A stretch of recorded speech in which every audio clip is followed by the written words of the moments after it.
Morning voice എന്ന പ്രതിദിന വചനധ്യാന പരമ്പരയിലേക്ക് ഏവർക്കും സ്വാഗതം. നിനക്കായി കരുതും അവൻ നല്ല ഓഹരി,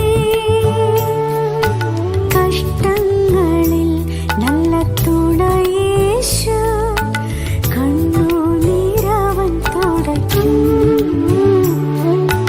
കഷ്ടങ്ങളിൽ നല്ല തുണയേശു, കണ്ണുനീരവൻ തുടയ്ക്കും. നിനക്കായി കരുതും അവൻ നല്ല ഓഹരി, കഷ്ടങ്ങളിൽ നല്ല തുണയേശു, കണ്ണുനീരവൻ തുടയ്ക്കും. കഷ്ടങ്ങളിൽ നല്ല തുണയേശു, കണ്ണുനീരവൻ തുടയ്ക്കും.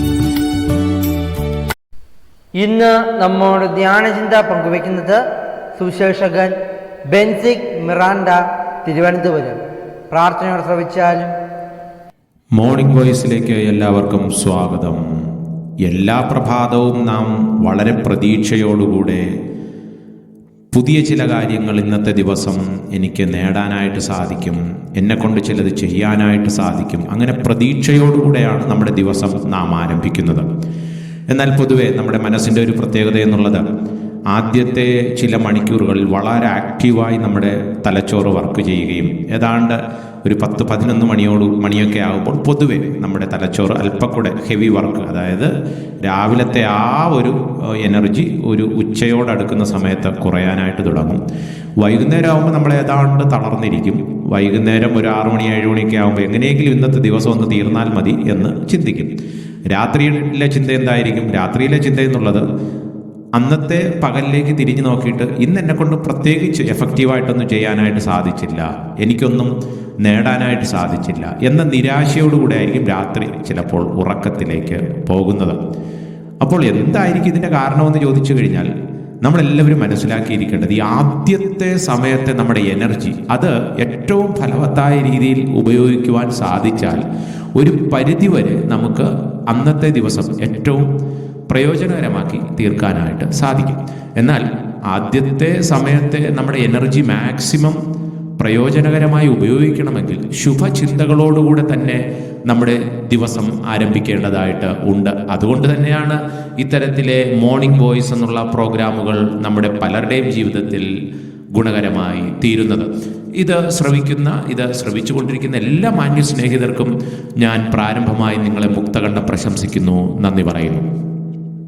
നമ്മുടെ ചിന്തകൾ പ്രാരംഭത്തിൽ തന്നെ ഏറ്റവും നല്ലതായിരുന്നാൽ അത് നമ്മുടെ അന്നത്തെ ദിവസത്തെ മുഴുവൻ സ്വാധീനിക്കും എന്നാണ് ഞാൻ പറഞ്ഞു തുടങ്ങിയത്.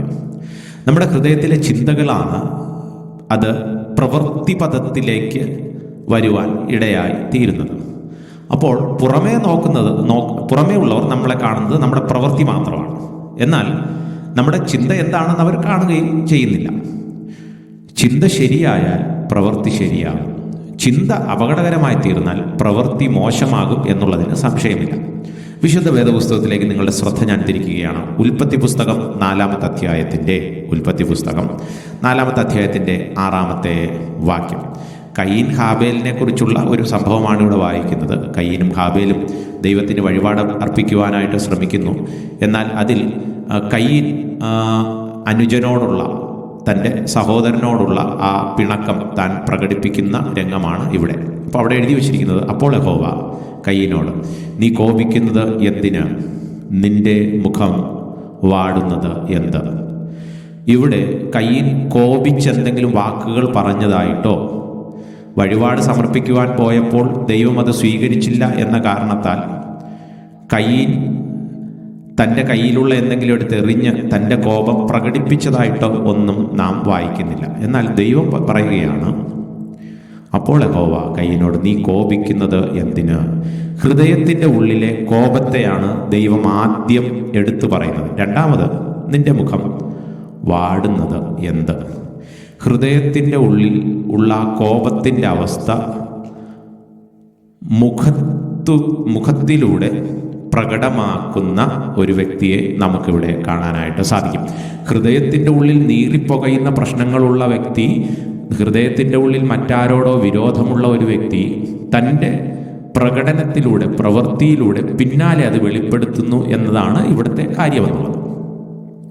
നമ്മുടെ എല്ലാവരുടെയും ജീവിതത്തിൽ ഹൃദയത്തിലെ സൗമ്യതയും ക്ഷമയും താഴ്മയും അന്നത്തെ ദിവസം മുഴുവൻ നമുക്ക് പ്രവൃത്തിയിലൂടെ അറിയിക്കാനായിട്ട് സാധിക്കും ലോകത്തോട്. എന്നാൽ നമ്മുടെ ഹൃദയത്തിൻ്റെ ആ ഞെരുങ്ങിയ അവസ്ഥയും മറ്റുള്ളവരോടുള്ള കോപവും പിണക്കവുമൊക്കെ നമ്മൾ എത്ര അടക്കി വയ്ക്കാൻ ശ്രമിച്ചാലും അത് ഏതെങ്കിലുമൊക്കെ നിലകളിൽ പ്രവൃത്തിയിലൂടെയോ വാക്കിലൂടെയോ മറ്റുള്ളവരോടുള്ള പ്രതികരണത്തിലൂടെയോ പുറത്തു വരിക തന്നെ ചെയ്യും, ഒരു സംശയവുമില്ല.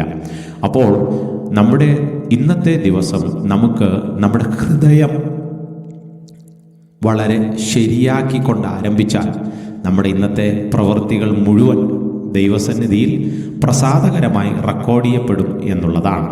അതുകൊണ്ട് തന്നെ കേൾക്കുന്ന സഹോദരങ്ങളെ, നിങ്ങളോടുള്ള വിനയത്തോടും താഴ്മയോടും ഞാൻ പറയട്ടെ, നമുക്കെല്ലാവർക്കും നമ്മുടെ ഹൃദയത്തിൽ ആ ക്ഷമയും സൗമ്യതയും, ആരോടെങ്കിലും പിണക്കമുണ്ടെങ്കിൽ അതെല്ലാം മാറ്റിവെച്ച് ശുഭചിന്തകളോടുകൂടെ നമുക്ക് ഇന്നത്തെ ദിവസം ആരംഭിച്ചാലോ തീർച്ചയായിട്ടും ഇന്നത്തെ ദിവസത്തിൻ്റെ അവസാനം വരെ എഫക്റ്റീവായിട്ട്, പ്രയോജനകരമായിട്ട്, ഫലപ്രദമായിട്ട് നമ്മുടെ പ്രവൃത്തികൾ പര്യവസാനിക്കും.